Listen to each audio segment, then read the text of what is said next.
Wise আল করনি রহমাতুল্লাহি আলাই নিজের মাকে এত ভালোবাসতো, 12 বছর পর্যন্ত মাকে মাথার মধ্যে নিয়ে নিয়ে ঘুরতো। মা ছিল বান্দা, চোখে দেখতো না, মা চলতে ফিরতে পারতো না। ওয়াইস আল করনি রহমাতুল্লাহি আলাই মাকে গোসল দিত, মাকে কাপড় পরায়া দিত, তৈল মালিশ করে দিত, নিজের হাতে রান্না বান্না করে করে মারে খাওয়াইতো। বিবাহ পর্যন্ত করে নাই। মা বলতো, রে বাবা তুই একটা বিবাহ কর। ওয়াইসাল করনি রহমাতুল্লাহি আলাইহি বলতো, মা যতদিন পর্যন্ত তুমি জীবিত থাকবা আমি বিবাহ করব না। ও মা, তাহলে তোমার খেদমত আমি ঠিক মতো করতে পারবো না। মাগো, আমি তোমার খেদমত করতে চাই। ও মা, আমার আল্লাহ বলেছেন, ওয়াসাইনাল ইনসানা বিওয়ালিদাইহি হামালাতহু উম্মুহু ওয়াহনান আলা ওয়াহনিন ওয়া ফিসালুহু ফি আমাইনি আনিশকুর লি ওয়া লিওয়ালিদাইক। একজন মা তার সন্তানের জন্য 3টা কষ্ট করে, এই কষ্ট দুনিয়ার কেউ করে না। 1 নম্বর কষ্ট, মা 10 মাস 10 দিন সন্তানকে গর্ভধারণ করে। আরে সন্তানকে গর্ভে লইয়া মা ঠিক মতো ঘুমাইতে পারে না, মা ঠিক মতো খাইতে পারে না, মা ঠিক মতো বাথরুমের মধ্যে যাইতে পারে না। জনম দুঃখী মা যখনই সন্তানকে গর্ভে নিয়ে খাইতে বসে, সন্তান মার কলিজার মধ্যে লাথি মারে। জনম দুঃখিনী মা খাবার বন্ধ করিয়া দেয়। মা সারাদিন পরিশ্রম করবার পরে একটু ঘুমাইতে যায়। জনম দুঃখিনী মা সারাদিন কাজ করবার পরে যখন সন্তান একটু ঘুমাইতে যায়, সন্তান মার কলিজার মধ্যে লাথি মারে, মা আর ঘুমাইতে পারে না। সারা রাত মা দাঁড়ায়া দাঁড়ায়া পার করিয়া দেয়। অর্থাৎ সন্তান যখন গর্ভে আসে, মা একটা কষ্ট করে। 2 নম্বর কষ্ট, মা তোমার 2 বছর দুধ। 2 নম্বর কষ্ট, মা তোমাকে প্রসব করেছে, মা তোমাকে জন্ম দিয়েছে।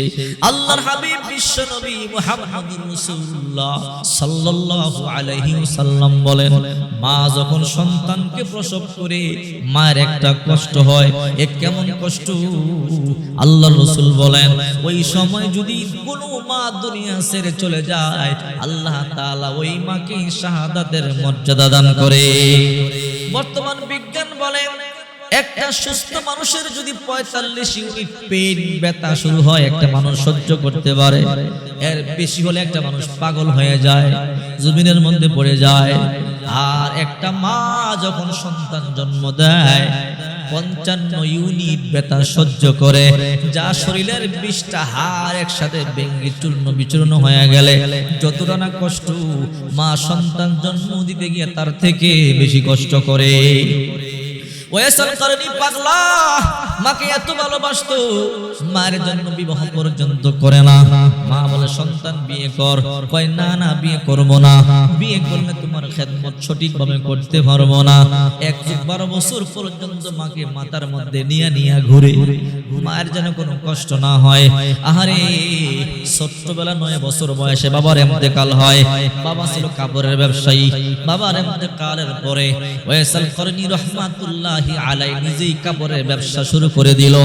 কিন্তু দুঃখের বিষয়, কিছুদিন যেতে না যেতেই একদিন সকালবেলা দোকানে গিয়ে দেখে একটা কাপড়ও নাই, সব চুরি হয়ে গেল।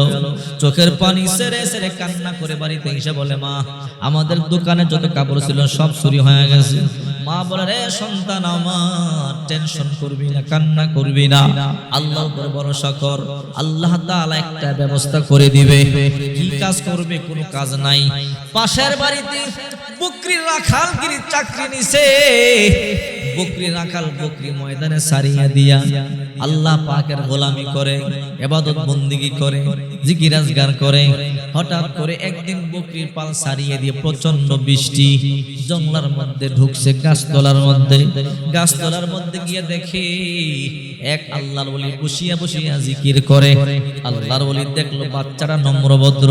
বাবা আয় আয়, কি তোর নাম? ওয়াইসাল করনি। আরে বাবা ওয়াইস, তোর বাবা কই? বলে, বাবা নাই।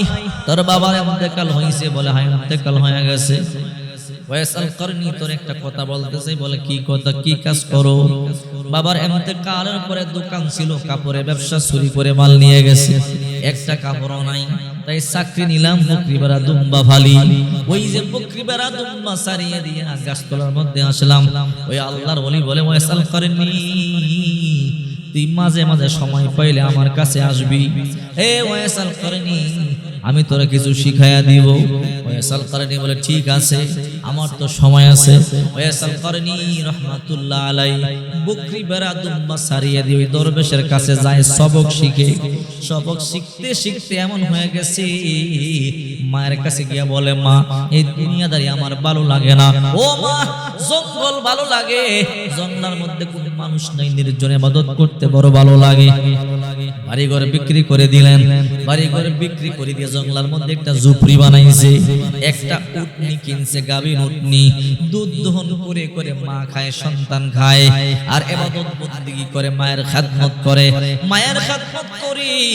আহারে আল্লাহর পয়গম্বর মদিনা শরীফের মধ্যে আছে, সংবাদ পাইছি ইয়ামেন থাইকা, কিন্তু মা বড় বৃদ্ধা, মাকে রাইখা কেমনে যায়? ওয়াইসাল করনি রাহমাতুল্লাহি আলাইহি আল্লাহর পয়গম্বরের কাছে পত্র লেখছে, নবীজি এই দুনিয়াতে আমার আপন বলতে কেউ নাই, আমি আমার জনম দুঃখী মায়ের খেদমত করি। নবীজি গো আমি আমার মায়ের খেদমত করতে গিয়ে বিবাহ পর্যন্ত করি নাই। ওগো নবীজি আমার মনে চায় আমি আপনার দেখা সরাসরি আপনার হাতে বায়াত গ্রহণ করি, সাহাবী হই। ওগো নবীজি আমি আমার মায়ের জন্য আসতে পারি না, আমি যদি মদিনা শরীফের মধ্যে যাই, এতদিন আমার মাকে কে খাবার খাওয়াবে, আমার মাকে কে গোসল দিবে, মায়ের প্রস্রাব পায়খানা কে পরিষ্কার করবে? নবী আমার পত্রটা পাইয়া চোখের পানি সারিয়া কান্না শুরু করে দিলেন, আর পত্র লিখলেন উল্টা, ওয়াইসাল করনি রে তোর আসতে হবে না, তুই তোর মায়ের খেদমত কর। আল্লাহর পয়গম্বরের পত্র পাইল, ওয়াইসাল করনি রাহমাতুল্লাহ আলাইহি আর গেলেন না, মায়ের খেদমত করতেছেন। হঠাৎ করে সংবাদ পাইল, কে যেন বলে রে রাহমাতুল্লিল আলামিন উহুদের ময়দানে দুইটা দন্দ মোবারক হারাইছে, পয়গম্বরের দুইটা দাঁত শহীদ হয়ে গেছে। ওয়াইসাল করনি বলে মা গো আমার নবীজির নাকি দুইটা দাঁত শহীদ হয়ে গেছে। ও মা আমার নবীর দুইটা দাঁত শহীদ হয়ে গেছে, আমি দাঁত রাখবো না। ওয়াইসাল করনি পাথর দিয়ে দুইটা দাঁত ভাঙলেন। দুইটা দাঁত ভাঙার পরে চিন্তা করে, যদি এই দুইটা দাঁত আমার নবীর না ভাঙে, অন্য দুইটা যদি ভাঙে, এই জন্য আরো দুইটা দাঁত ভাঙলেন। আরো দুইটা দাঁত ভাঙার পরে মনে মনে ভাবে, যদি আমার নবীর এই দুইটা দাঁত না ভাঙে, এমন করে করে 32টা দাঁত পাথর দিয়ে ভেঙে ফেললেন। আহারে আল্লাহর পয়গম্বরে কত ভালোবাসতো। আল্লাহর পয়গম্বর যখন ওয়াইসের কথা শুনলেন, আল্লাহর পয়গম্বর ইন্তেকালের পূর্বে ওমর ফারুক রাদিয়াল্লাহু তাআলা আনহু, আলী রাদিয়াল্লাহু তাআলা আনহুকে ডাকলেন, রে ওমর রে আলী আয় আয়, এমন একটা পাগলা ওই ইয়ামেনে করন এলাকার মধ্যে আছে, নাম তার ওয়াইসাল করনি। ওমর রে আলী আমার ইন্তেকালের পরে আমার এই জুব্বাটা নিয়ে তার কাছে যাইবা, এই জুব্বা তাকে হাদিয়া দিবা। এবার ওমর বলে পয়গম্বর আমরা তারে কেমনে চিনবো? আল্লাহর পয়গম্বর বলেন চুলগুলো কোকড়ানো, আউলা কেশ, পাগল বেশ। আরে ওমর তার ডান হাতের তালুতে 1.5 হাম পরিমাণ জায়গাটা সুন্দর সাদা দাগ থাকবে শ্বেত বর্ণের। তোমরা তার নাম জিজ্ঞাসা করবা, তার নাম ওয়াইসাল করনি, বাড়ি করন এলাকায়। আমার এই দেহের জুব্বা তারে হাদিয়া দিয়া দিবা। হযরত ওমর এবং আলী চোখের পানিগুলো সারিয়া কান্দে, হারি নবীরে দেখলো না, সাহাবীও হইল না, অথচ পয়গম্বরের জুব্বার জন্য কত সাহাবীরা পাগল। আল্লাহর নবী একটা সাহাবীরে না দিয়া একটা তাবেঈরে তার জুব্বা হাদিয়া দে, তার দাম কেমন? নবীজি এই কথা বলল, ওমর ও আলী তার কাছে গিয়ে আমার সালাম দিবে এবং তার কাছ থেকে তোমরা দোয়া নিবা। আরে ওমর তার দাম আল্লাহর দরবারে এত বেশি, সে যদি আল্লাহর দরবারে হাত তুলে দোয়া করে, আল্লাহ তাআলা তার দোয়া কোনদিন ফিরাবে না।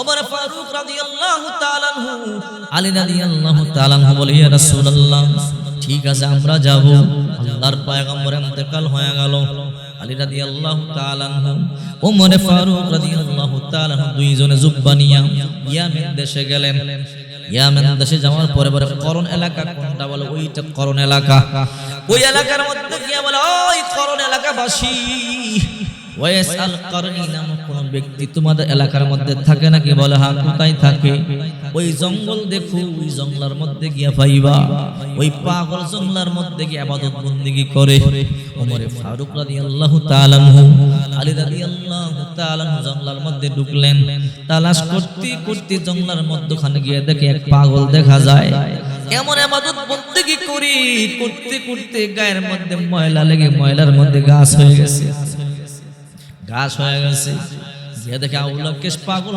বেশ সালাম দিছে আসসালামু আলাইকুম ওয়া রাহমাতুল্লাহ মা ইসমুকা আপনার নাম কি আপনার নাম কি আপনার নাম কি ওয়াসাল করনি বলে হ্যাঁ আমার নাম ওয়াসাল করনি আপনার ডান হাতটা দেখি ডান হাতটা বাড়ায়া দিল তালুর মধ্যে সাদা একটা দাগ দেখার পরে বলে আমাদের বুঝতে বাকি নাই আপনি ওয়াসাল করনি বলে কেমনে চিনলা আল্লাহর পয়গম্বর বলেছে ওয়াসাল করনি ডান হাতের তালুতে শ্বেত বর্ণের সাদা 1 দিরহাম পরিমাণ দাগ আছে আউলা কেশ পাগল বেশ জঙ্গলার মধ্যে গিয়া পাইবা আল্লাহর পয়গম্বর যা বলেছে তাই আমরা পাইছি ওগো ওয়াসাল করনি আপনার কপাল বড় ভালো বলে কি কপাল ভালো বলে আল্লাহর পয়গম্বর ইন্তেকালের পূর্বে নবীজির ব্যবহারিত একটা জুব্বা মোবারক আপনার জন্য হাদিয়া রাইখা গেছে সাহাবায়ে কেরামরা নবীর পয়গম্বরের জুব্বার জন্য পাগল আল্লাহর নবী কাউকে না দিয়া আপনার জন্য রাখছে এই পয়গম্বরের জুব্বা আমানত দেওয়ার জন্য আমরা আমি আর আলী এসেছি তুমি কে বলে আমি ওমর তুমি কি বলে আমি আলী এত বড় বড় সাহাবী জান্নাতের সার্টিফিকেট বলা আপনারা আমার বাড়িতে আসছেন আপনারা আমার কাছে আসছেন মেহমানদারি করবার মতো ক্ষমতা আমার নাই সুযোগ আমার নাই আমি জঙ্গলায় থাকি আমি আপনাদেরকে মেহমানদারি করবার মতো কোনো কিছু নাই ওমর ফারুক রাদিয়াল্লাহু তাআলা আনহু আলী রাদিয়াল্লাহু তাআলা আনহু মাথা নিচু করে দিয়া বলে ওগো আল্লাহর বান্দা আল্লাহর ওলি মা পাগল আপনি আমাদের জন্য একটু দোয়া করেন আমরা পয়গম্বরের জবান থেকে নিজ কানে শুনেছি পয়গম্বর বলেছে আপনি হাত করলে আল্লাহ হাত ফিরায় না ওগো আল্লাহর বান্দা আমরা সাহাবী হতে পারি আপনি মা পাগল হইয়া আল্লাহর আর আল্লাহর পয়গম্বর এত পাগল করেছেন আপনি আমাদের জন্য